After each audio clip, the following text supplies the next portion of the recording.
Coucou les amis, j'espère que vous allez bien. Une petite vidéo impro, j'étais en train de réfléchir à beaucoup de choses et je voulais réaliser une vidéo sur les hypersensibles, les HP, les hauts potentiels, sur les personnalités neuroatypiques, donc divergentes en fait. Toute la différence est là.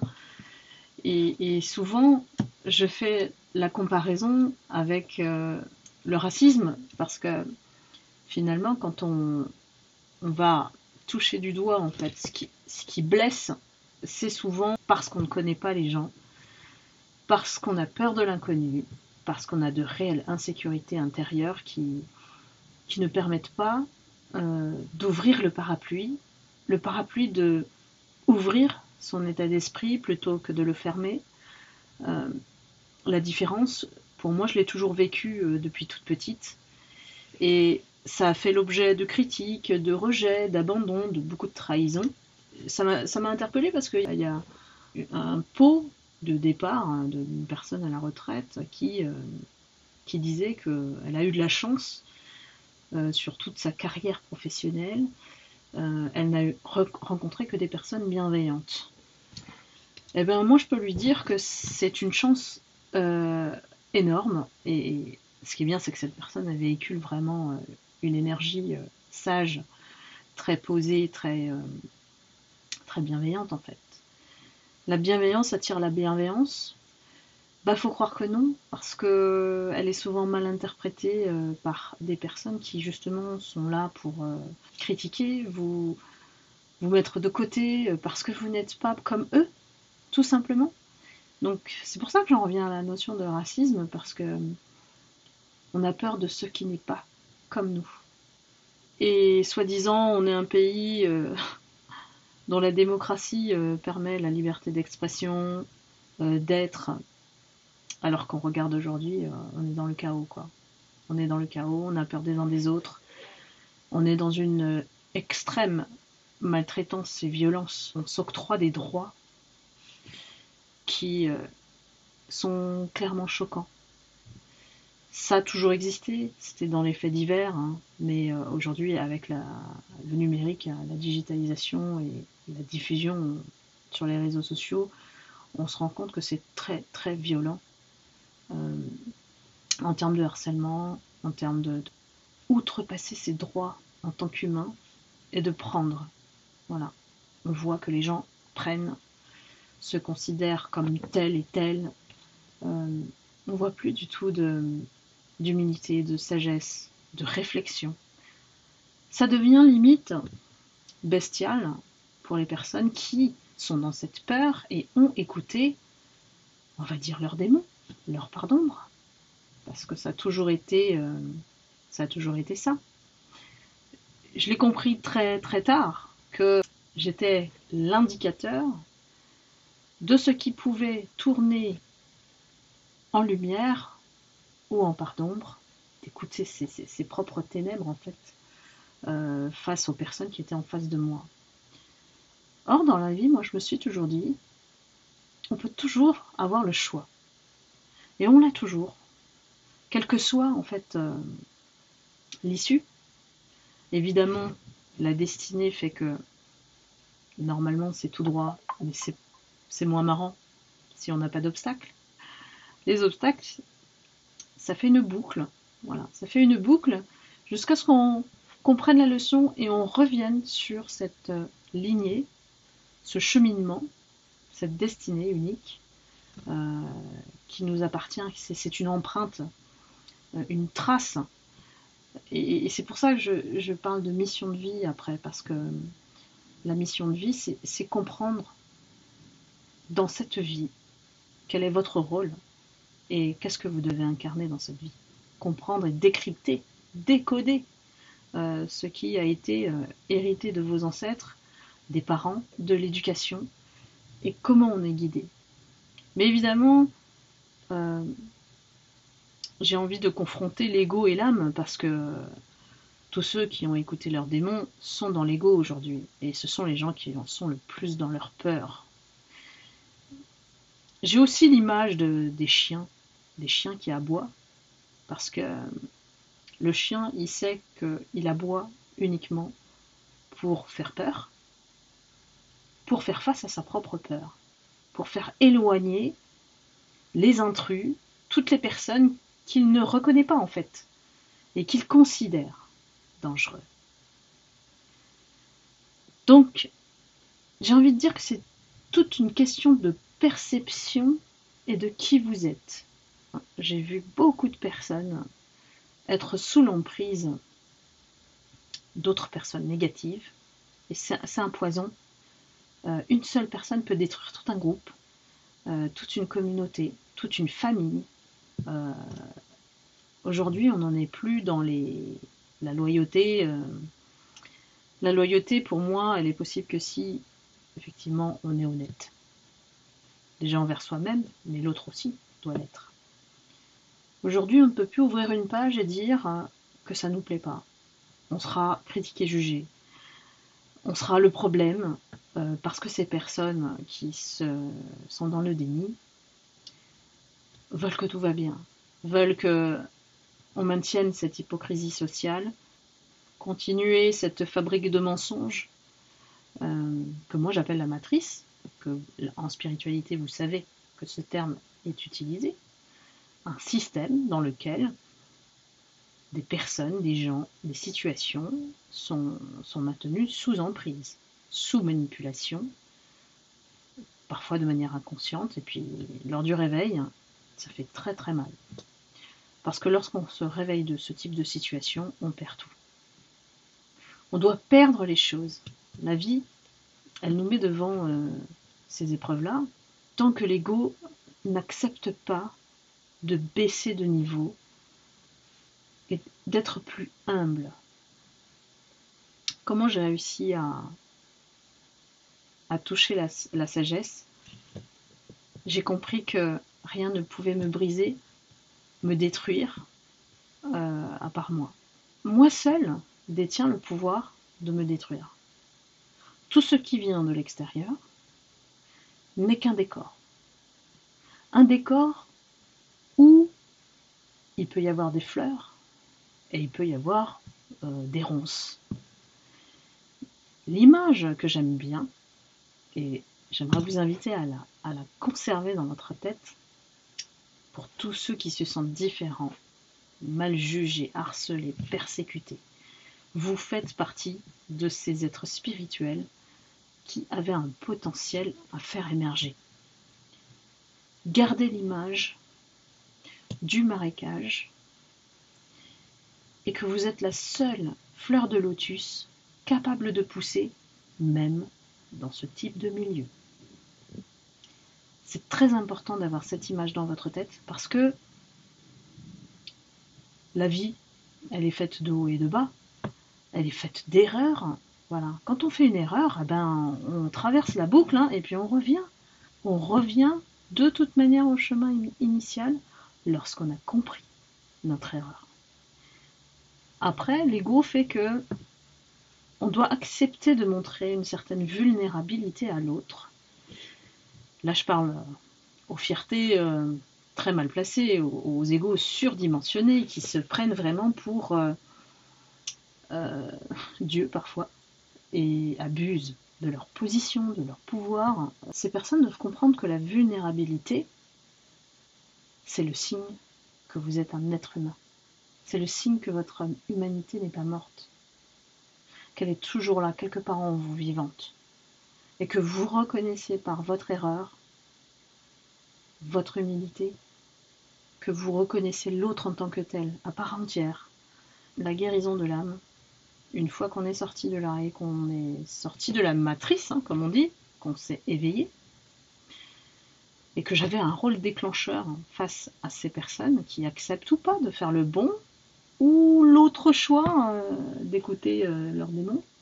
Ce sont deux finalités différentes. Et accepter la différence chez l'autre, c'est un cadeau de paix où on lève le drapeau et on se dit oui, je me suis peut-être planté sur toi. En général, on n'aime pas les gens qui ne sont pas comme nous. On suit bêtement le troupeau quand un jugement est émis. On pose des étiquettes gratuitement. On exige que la personne nous suive. Et puis après, ces personnes sont étonnées qu'elles stagnent. Elles stagnent dans leur vie. Je pars du principe que si on a besoin de faire du mal à quelqu'un, c'est que la coquille est vide. C'est qu'il manque quelque chose qui ramène à son humanité. Et que lorsqu'on est entraîné par plein de choses de l'extérieur, c'est qu'on n'a pas trouvé son identité. Donc on ne sait pas qui on est. Ça m'est arrivé de croiser effectivement, de côtoyer des gens qui changeaient d'avis comme de chemise. Ils parlaient à une personne, ils absorbaient la vie de l'autre. Ils parlaient après avec une autre, ils changeaient d'avis. Mais ça veut dire qu'il y a une crise identitaire qui, tôt ou tard, va devoir se faire. Lorsque vous êtes dans votre vérité, la personne en face, elle ne sera pas forcément prête à s'élever, à prendre ce chemin qui est plus difficile. Donc le chemin le plus facile, c'est d'écouter ses parts d'ombre, c'est d'écouter ses démons. Mais le résultat final, il va être à la hauteur du choix que vous avez fait.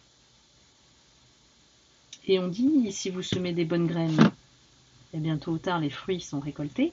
Et si vous en semez des mauvaises, vous allez vous retrouver dans des difficultés, des épreuves de la vie. La perte, ça peut être la perte d'un travail, la perte d'amis. Tout autour de vous, ça va se vider. Et vous ne serez pas dans l'abondance, contrairement aux gens qui ont choisi d'écouter leur cœur, leur humanité, et d'être dans la compréhension vis-à-vis de l'autre. Lorsque vous savez qui vous êtes, il n'y a plus rien qui vous arrête. Rien, à part vous-même. Donc gardez cette confiance, cette foi inébranlable en vous. Vous serez traité par les faibles. En gros, les faibles, ce sont les personnes qui, justement, ont peur. Peur de vous. Vous allez intimider énormément de gens. Parce que vous restez toujours aligné. Et ça, c'est quelque chose qu'ils ne peuvent pas imiter. C'est quelque chose qu'ils ne peuvent pas voler. Et il y a beaucoup de personnes qui ont peur, qui veulent profiter du système, profiter de votre énergie et profiter surtout de votre abondance. Alors, préservez-vous, protégez-vous. Aujourd'hui, il y a beaucoup de personnes qui préfèrent rester seules et écarter de suite les personnes que vous ressentez effectivement pas du tout en résonance avec votre énergie, dans ces vibrations. Qu'est-ce qu'elle vous fait vibrer, cette personne? On sent la négativité, on la sent tout de suite, les hypersensibles. Et du coup, vous savez aussi vous préserver et fermer la porte. Vous n'ouvrez plus le robinet, ça doit être ferme, à des personnes qui veulent entrer dans votre vie et vous savez les dégâts qu'elles vont faire. Donc, parce que vous l'avez vécu, pas une fois, pas deux fois, ces personnes, elles vous sous-estiment souvent. Vous avez une longue expérience pour savoir rester dans votre paix d'être. Vous n'êtes plus dans le paraître. Et ça, ils ne peuvent pas limiter ça. Donc gardez effectivement en tête que on ne peut pas être tous au même niveau. C'est impossible, puisque chaque être est unique. Et que la différence peut nous nourrir autrement. L'autre est aussi porteur de changements qu'on doit peut-être prendre en compte ou pas. Et tant que vous n'êtes pas prêt, vous allez être dans la résistance. Quand vous êtes dans l'acceptation, tout va bien pour vous. Vous allez voir que l'acceptation, même les choses les plus difficiles à accepter. Moi, j'ai eu des cas où, effectivement, les personnes se sentaient suffisamment fortes pour me manquer de respect. Là, je me suis dit, merci d'avoir montré la réalité de qui tu es. Voilà. Et puis, je suis partie. Ne serait-ce que de l'avoir pensé, vous l'avez sûrement transmis inconsciemment à cette personne. Donc, manquer de respect, si c'est une personne que vous ne connaissez pas, laissez. Ça revient comme sur les réseaux sociaux, si vous n'aimez pas un post, ben, ne dites rien. Ne faites pas de commentaires. Ça sert à quoi d'être toujours dans l'ego et d'aller chercher à contredire. En fait, quand j'ai vu le résultat de la vidéo que j'ai postée sur Dimanche on débranche, tous les dimanches, vous savez que je poste une vidéo marrante. Voilà. Mon objectif, c'est qu'au moment présent où vous cliquez sur la vidéo, où vous la regardez, que ça vous fasse rire. Et c'est tout. C'est pas, c'est fake, ça se voit que c'est fait exprès. Bon, ça c'est dans le négatif, mais dans le positif, ils ont terminé ensemble. Ou alors, il est tombé pour elle. Voilà, c'est la vidéo où justement sur le port, là, il fait du roller et puis il tombe dans l'eau parce qu'il est complètement renversé par la serveuse qui passe. Donc vous savez que on est drivé par une pensée, soit positive, soit négative par défaut. Le négatif, il vient tout de suite. Si vous êtes dans l'impulsivité, si vous ne prenez pas du recul pour penser, vous êtes dans cette pensée primaire. Il y a la pensée secondaire qui vous permet de ne pas réagir sur la pensée primaire et d'avoir plus de recul pour mieux comprendre, comme un aigle, il va très très haut, il vole très très haut pour comprendre la situation. Et peut-être s'interroger, j'ai peut-être pas la bonne vue, j'ai peut-être pas la bonne perception des choses, finalement. Peut-être que je me suis laissé entraîner par quelqu'un qui est venu entrer dans mon esprit et m'a véhiculé cette idée qui est restée parce qu'il y a quelque chose en moi qui a titillé de la même manière ma jalousie, ma possessivité, mon exigence. Connais-toi toi-même. Ben oui, c'est ce qu'il disait. Et c'est important de savoir comment réagir face à tout ce qui peut vous perturber pour ne plus avoir à être à chaud sur certaines situations. Et pour moi, c'est ça la sagesse. C'est accepter et rien ne vous brise. Vous allez dans la compréhension des choses, plus dans l'analyse, et puis surtout, à un certain degré, vous pouvez inspirer les autres, vous pouvez être dans l'exemple. Voilà, moi j'ai traversé ça, mon histoire c'est ça, j'ai envie de vous la raconter. Est-ce que vous êtes prêts à vous asseoir? Ça me rappelle un peu Titanic, quand Rose, elle s'assoit, elle va raconter son histoire, et elle dit, je vais pas vous raconter si le bijou, il est dans l'eau ou pas. Asseyez-vous, je vais vous raconter toute l'histoire. Vous êtes prêts ou pas? Donc, est-ce que vous prenez le temps de connaître réellement les gens? Il ne faut pas avoir peur d'aller vers l'autre pour comprendre vos peurs, mettre des mots, voilà, et d'accepter aussi que vous pouvez faire des erreurs et d'accepter de voir la personne comme étant quelqu'un qui a une clé. À vous de la déchiffrer et à vous de la prendre. Si vous ne voulez pas la prendre, vous n'êtes pas obligé de lui mettre une étiquette. Laissez venir les choses, laissez faire les choses. Vous verrez bien que, vous savez, il y a tellement de gens qui traversent notre vie que ce sont souvent les moments les pires qui nous rappellent qu'on n'est rien en fait. Sur cette terre, on a une vie. Alors je préfère faire du bien que faire du mal. Mais si c'est le choix des autres, eh bien je leur laisse la responsabilité. Ils sortent automatiquement du décor. Vous avez toujours la main, donc soyez acteur, actrice de votre vie. Je vous embrasse, à très bientôt.